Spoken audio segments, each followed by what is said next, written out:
See KNS 4523AD means it's auto step back, digital. The A and the D stand for.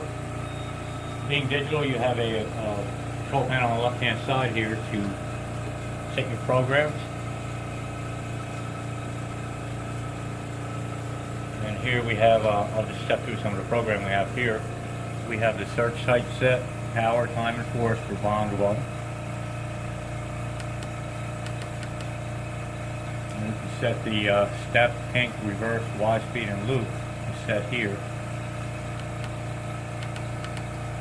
And then here's our bond 2 parameters, search, power, time, force. And you can also set your tail and your tear at this point. And that's to break the wire after the second bond. And inner modes we have here, we have standard mode, time long, tail long, and auto is off.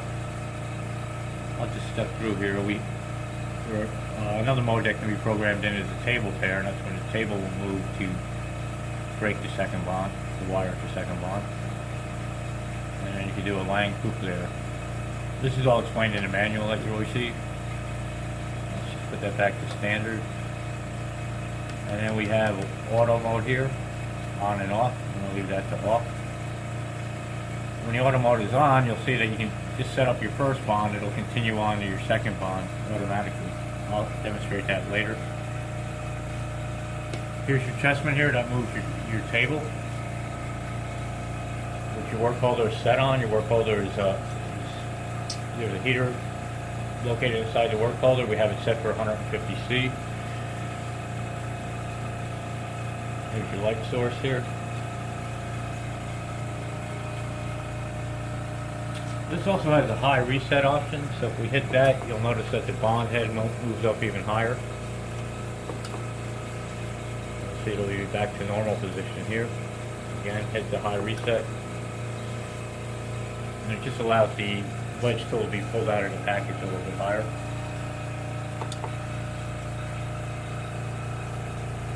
Okay, so what I'll do is I'll do a couple of bonds here in automatic mode, or semi-automatic mode. So I push the left button on the chessman here and stop. I'm at search 1. As I release it, it'll make the first bond. Automatically step back the program distance to your second bond. Press and hold the button. Left side button again, I'm at search 2.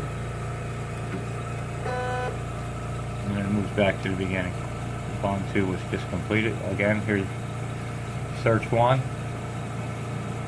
Bond 1. And step back to bond 2. Search 2. Bond 2. And it creates the tail for your first bond. Just want to show you, I'm going to change the program here. I'm going to load in program 5.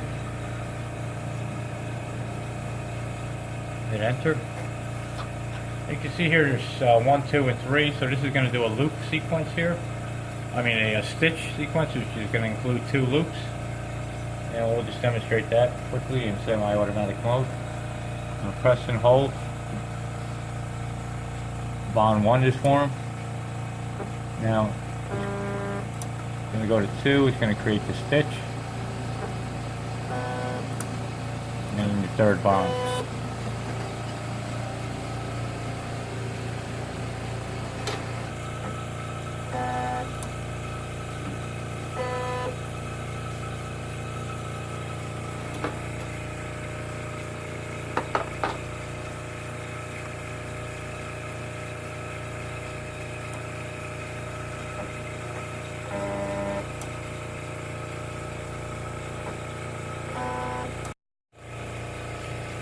Okay, here's our wedge tool. This is a deep axis, so that means the clamp is above the wedge transducer here.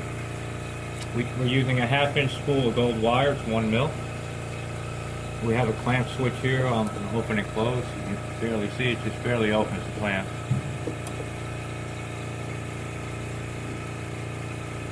And you can move the clamp with the lever here on the left hand side.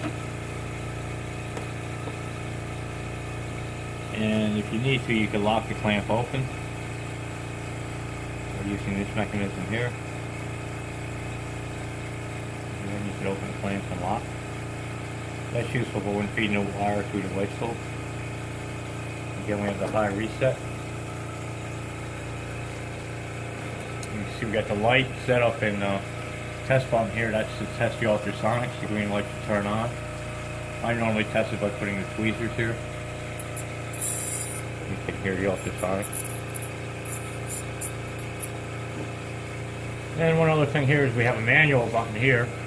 I'll turn that on. And by using your the little black thumb button here on the chest pin, we can do a manual bond. That'll bring the head up and down as you press in on the black button. You see the microscope there.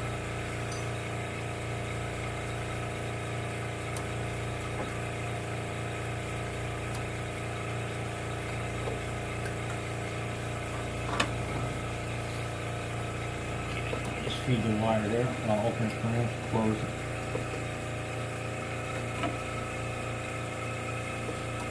Knock the wire out of the wedge spool while he's demonstrating.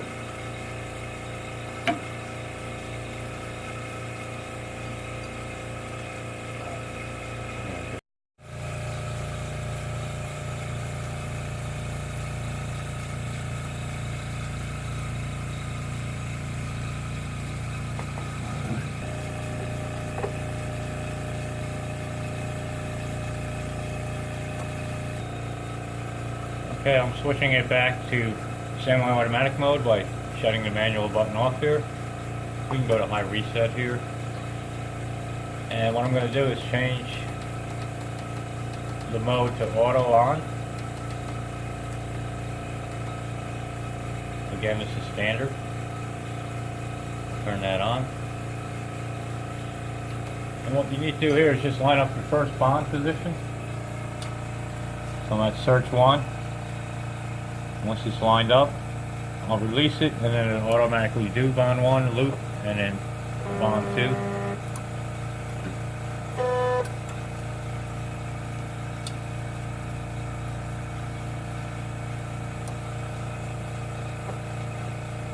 You see it automatically steps back to bond 2 and makes bond 2. Just to quickly show you, I'll take this off one more feature of the machine. Let me take the auto, I'll change the auto on back to off. Step back up here to the standard mode. I'm going to change that to the table tear. Hit enter. Oh, we actually got to go back. There it is. It's asking you for a new mode is selected. You want to confirm it, and you hit enter to confirm. So now it's going to do a table tear instead of the standard wire tear. Just demonstrate that.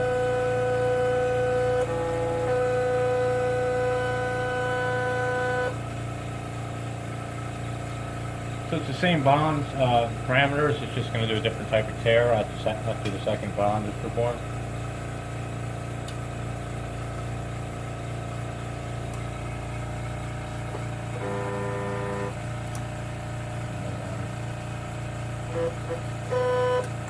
So what it does is it moves the table in order to break the wire. So you can see that is functional. Looks like the wire came on again.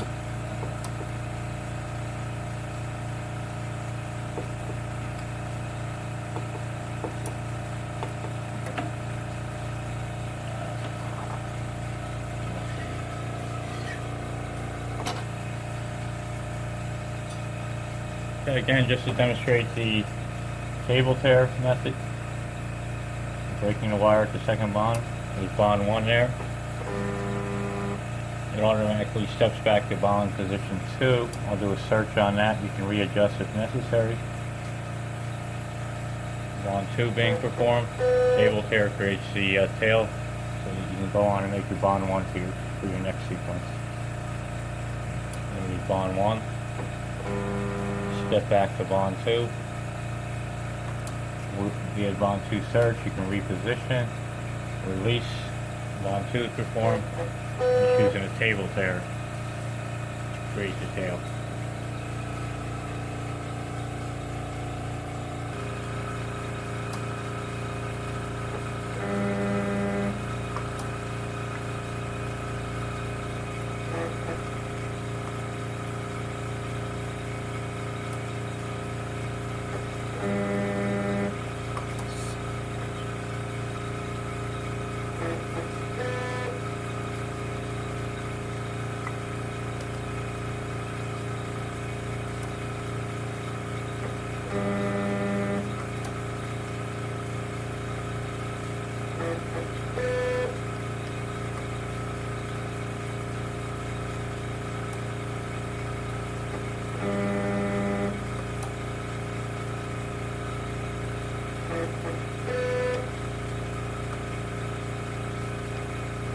Okay, this is our bond 1 search. Release, that's your first bond. Up the loop. Step back to second bond. We're now at second search. Second bond. And it's using a table pair. Great.